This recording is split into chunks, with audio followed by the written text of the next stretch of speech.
کچھ مفسرین نے لکھا اللہ نے مشورہ کیا تھا فرشتوں سے وَإِذْ قَالَ رَبُّكَ لِلْمَلَائِكَةِ إِنِّي جَاعِلٌ فِي الْأَرْضِ خَلِيفَةً، لیکن کچھ مفسرین کہتے ہیں کہ اللہ کو ضرورت نہیں فرشتوں سے مشورہ کرنے کی، اللہ نے فرشتوں سے مشورہ نہیں کیا، بلکہ رب نے انہیں آگاہ فرمایا تھا کہ میں لگا ہوں زمین پہ اپنا نائب بنا، میں خلافت دینے لگا ہوں زمین پہ۔ اب یہ تو دینے والے کی مرضی ہے نا اس نے کس کو دینی ہے، یہ تو دینے والے کی مرضی ہے نا اس نے۔ تو کچھ لوگ کہتے ہیں کہ دینے والے سے زیادہ ہمیں پتہ ہے، تو فرشتوں کو بھی یہ اجتہادی خطا ہو گئی، کہنے لگے یا اللہ اسے نہ بنانا، یہ فساد کرے گا، یہ خون ریزیاں کرے گا۔ تو اللہ نے فرمایا جو میں جانتا ہوں وہ تم، اللہ اکبر۔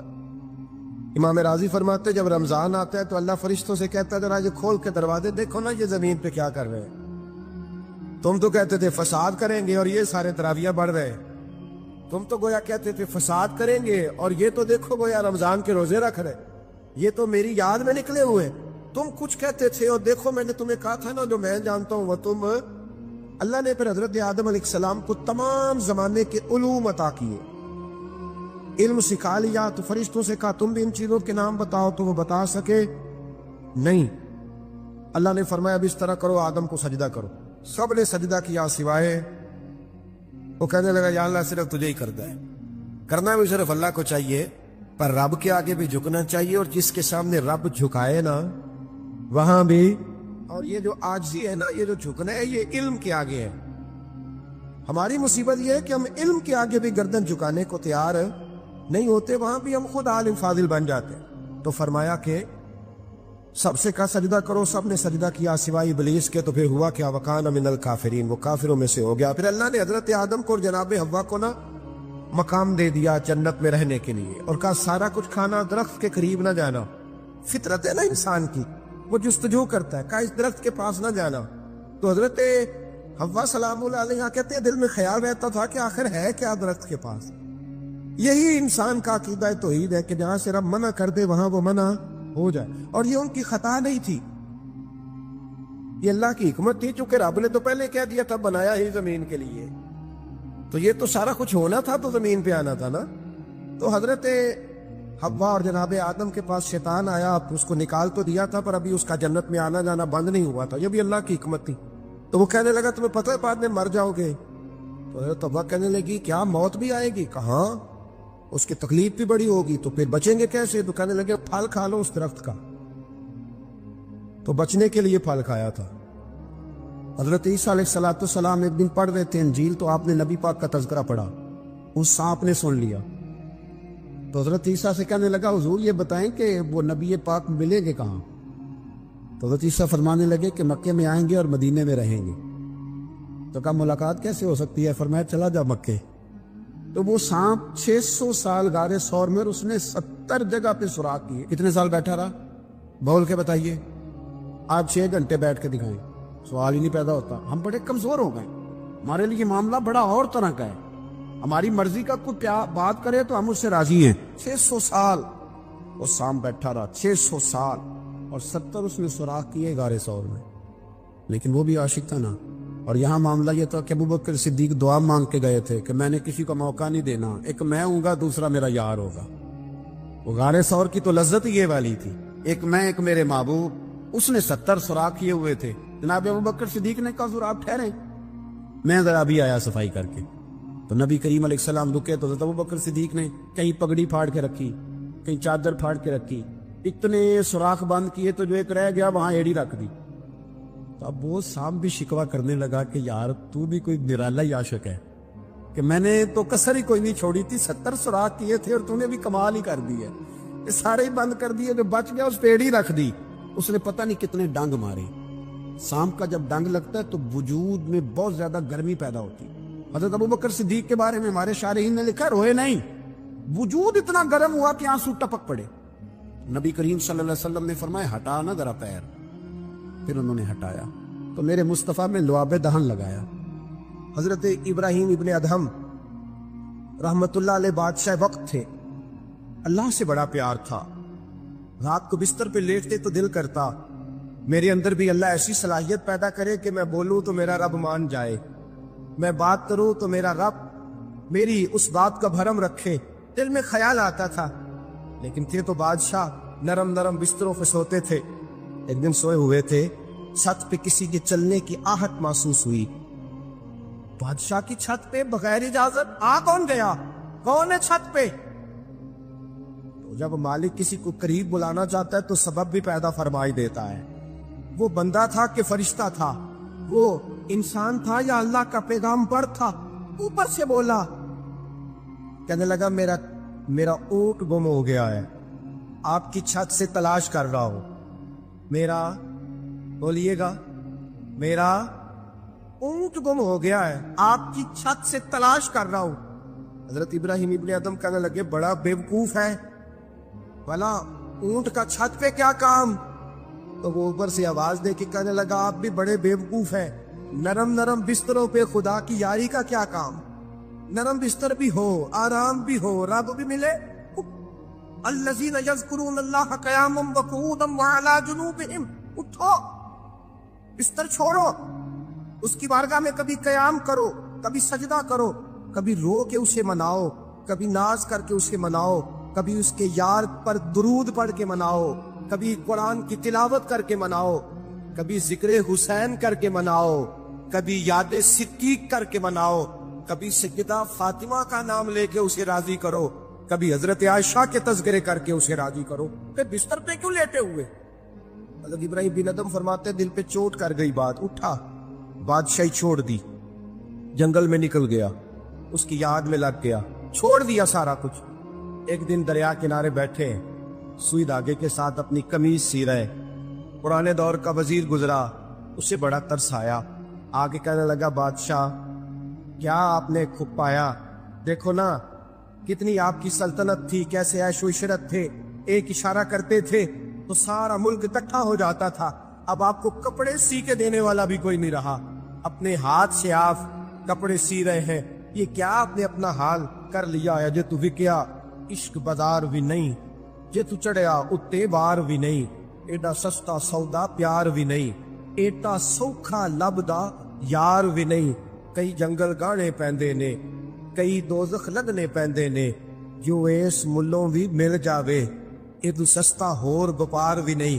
اور سمجھ نہیں آندی لوکاں نو اوکا دے نال شہید کرے, ڈکھی یار دے ہاتھ تلوار بھی نہیں, پر او دا خالی جاندا وار بھی نہیں.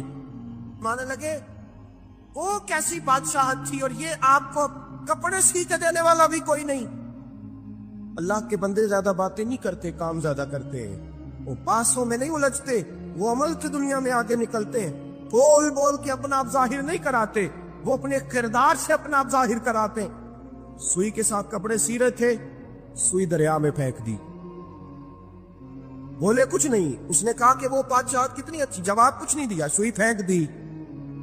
اب دیکھا وزیر کی طرف نگاہ اٹھا کے, اب دوبارہ کہنے لگے مچھلیوں میری سوئی تو واپس کرو, مچھلیوں میری سوئی تو واپس کرو. ہر مچھلی اپنے منہ میں سونے کی سوئی لے کے برآمد ہو گئی. فرمانے لگے سونا تو چھوڑ آیا ہوں, مجھے میرے والی چاہیے. اس کو تو چھوڑ آیا ہوں, پھر مجھے وہی لا کے دکھاتی ہو, چھوڑ آیا ہوں میں, مجھے سونے کی ہاتھ میرے والی سوئی لاؤ. ایک مچھلی سوئی لے کے آئی. حضرت ابراہیم بن ادم سوئی پکڑی, پھر سے کپڑے سینے لگے. ایک جملہ جواب میں, اس وزیر کی اتنی لمبی چوڑی تکڑی اور ایک جملہ جواب میں, یوں نگاہ اٹھائی. فرمانے لگے وہ حکومت اچھی تھی یا یہ حکومت اچھی ہے؟ وہ حکومت اچھی تھی یا یہ حکومت اچھی ہے؟ پتہ اس کا اثر کیا ہوتا ہے؟ کردار دکھانے کا, کردار دکھانے کا, خدا کی محبت دکھانے کا. حضرت ابراہیم بن ادم فرمانے لگے اس وقت تو دنیا میری ڈر کے بعد مانتی تھی, اب اللہ سے پیار کیا ہے تو اللہ نے ساری مخلوق کے دلوں میں میری محبت پیدا فرما دی.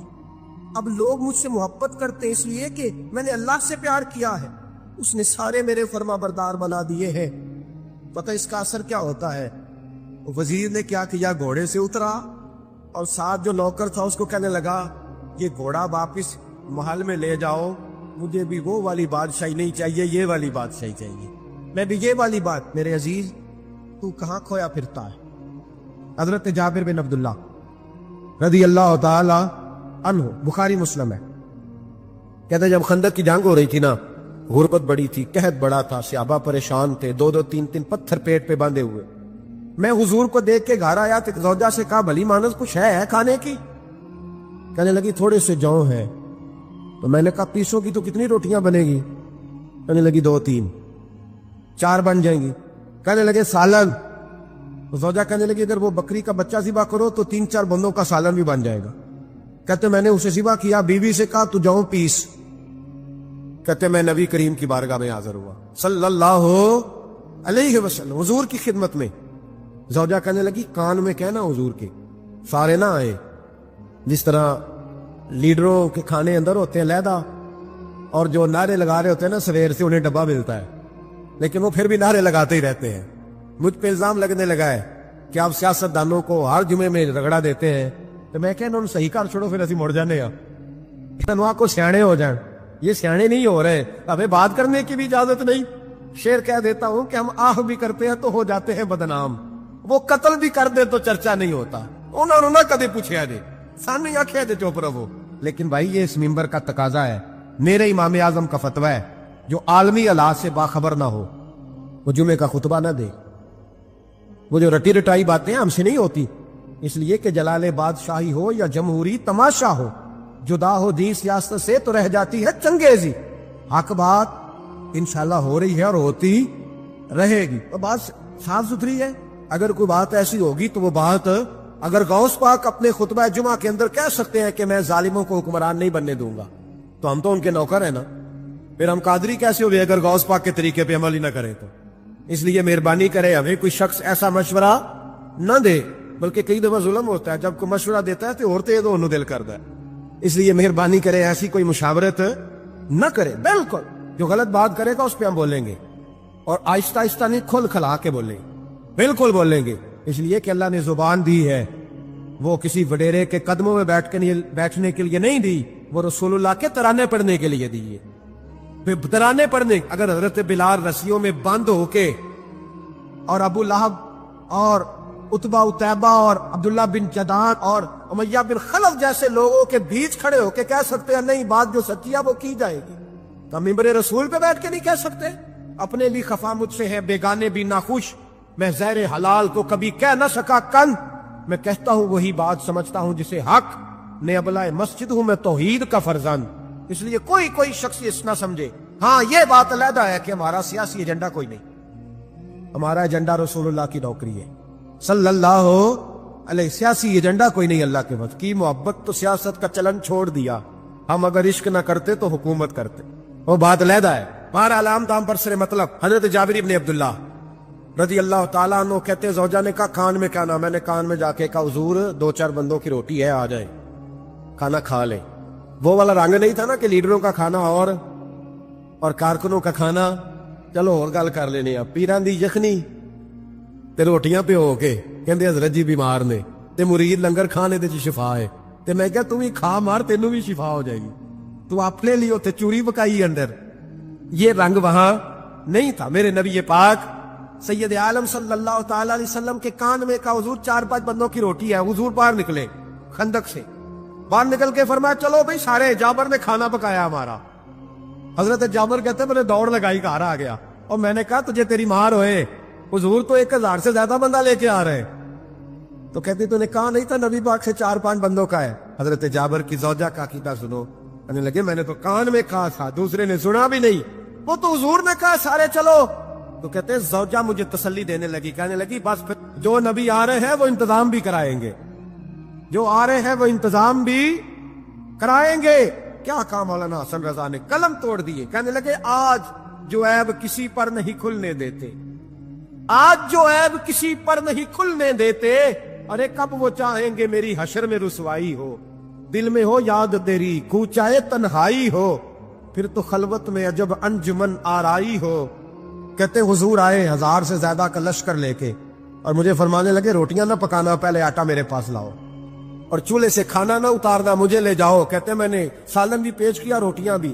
حضور نے تھوڑا سا لواب دہن آٹے میں ڈال دیا, لواب دہن تھوڑا سا لواب دہن ہنڈیا میں ڈال دیا. فرمایا اب نکالتے جاؤ اور کھاتے جاؤ, میرا جھوٹا ہو گیا, اب نکالتے جاؤ. حضرت جابر ابن عبداللہ کہتے ہیں 1400 بندے نے کھایا, ہمیں نہیں پتا روٹیاں کدھر سے آئی, اتنی برکت ہوئی پتہ نہیں کدھر سے آئی, سالن پتہ نہیں کدھر سے آیا.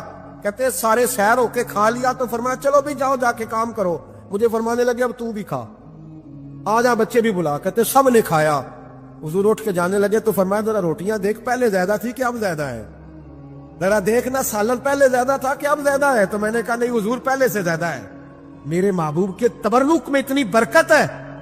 تو حضور کے وجود سے جو چیز لگ جائے تو اسے قیمتی نہیں سمجھتا. کہاں بیٹھ کے دین پڑھا ہے, یا ہمیں سمجھا لے یا پھر ہم تجھے سمجھائے, صحیح تینوں سمجھائیے تو صحیح کر کے سمجھائیے. ان لوگوں کو گمراہ کرتے ہو, اتنا غلط نظریہ, اس قدر غلط ہو. میں نا غار ثور پہ چڑھنے لگا تو مجھے وہاں ایک نیچے صاحب مل گئے, کہنے لگے اتنے کی لین چلے ہو. میں کہ تینوں اسی اتھوں میں نہیں پوچھ کے آئے جدو کرو آئے ہیں, اتھوں میں نہیں تینوں پوچھنا بے لیا, تو غلط فہمی دا شکار ہے. کہنے لگا وہ تو حضور تو کام سے گئے تھے, آپ کو کیا کام ہے. میں کہ ایسے لئے ٹائم نہیں تیرے نال گل کرن دا, اس وجہ سے کہ سانوں تے غار ثور پہ یاد آؤندی ہے. وہ واپس آ گئے, عام آدمی تھا, خیر وہ کہیں سے آیا ہوا تھا, اردو بولتا تھا. تو میں ایک عمرہ کرنے کے لیے جارانہ سے واپس آیا تو طواف ہم کر رہے تھے, وہ بھی مجھے نظر آ گیا دوڑتا ہوا. میں انہوں آواز مار لی, میں کیا حضرت حاجرہ تے پانیاں سے دوڑیا سن تے تو کا تو چھالا ماری پھر دے, او بیائی کولر تے جا بھی آرام کر جا کے. کہندے نہیں انہاں دی ادا تے ادا کرنی ہے. تو میں کہ اگر تو حضرت حاجرہ دی ادا کرنی تے اسی حضرت ابو بکر صدیق دی ادا کرنی.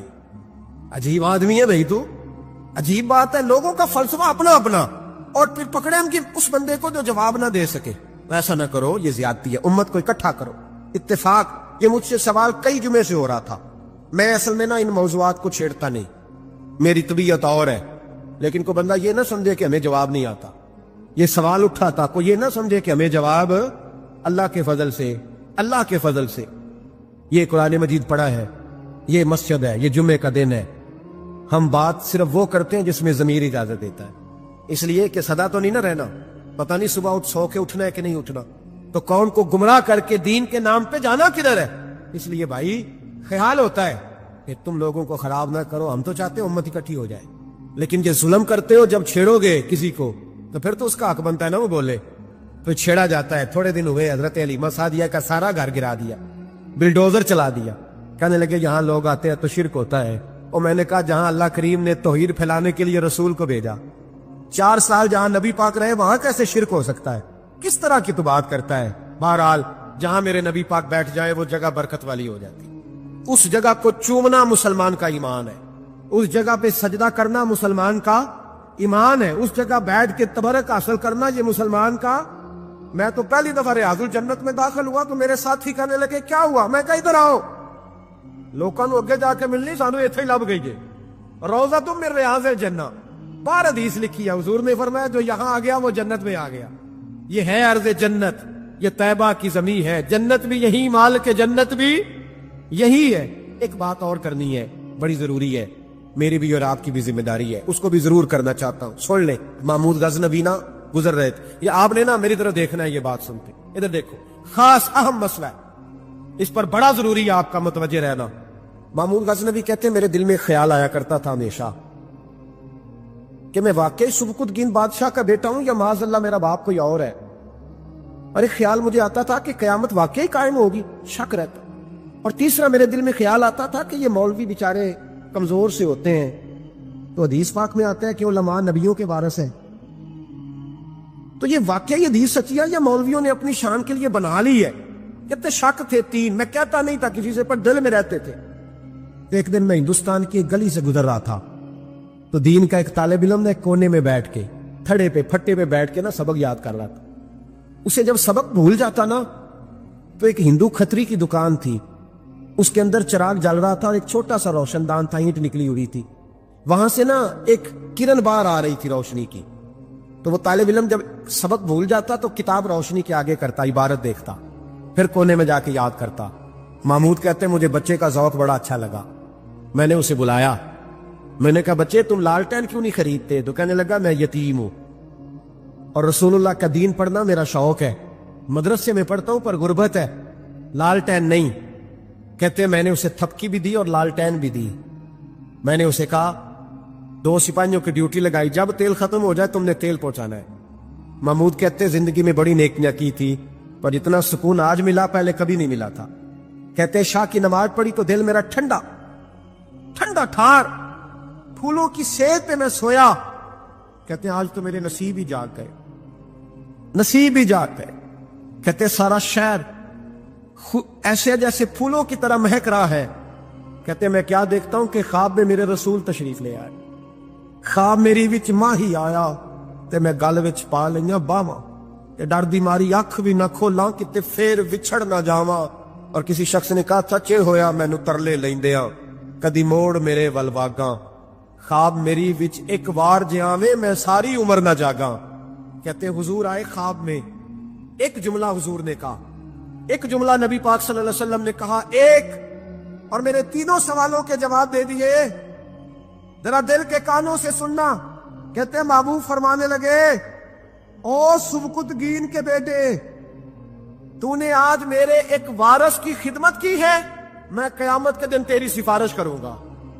کہتے ہیں مجھے سمجھ آ گئی کہ میں سبکتگین کا بیٹا ہوں، مجھے سمجھ آ گئی کہ قیامت قائم ہوگی، مجھے سمجھ آ گئی کہ علماء نبیوں کے وارث ہیں۔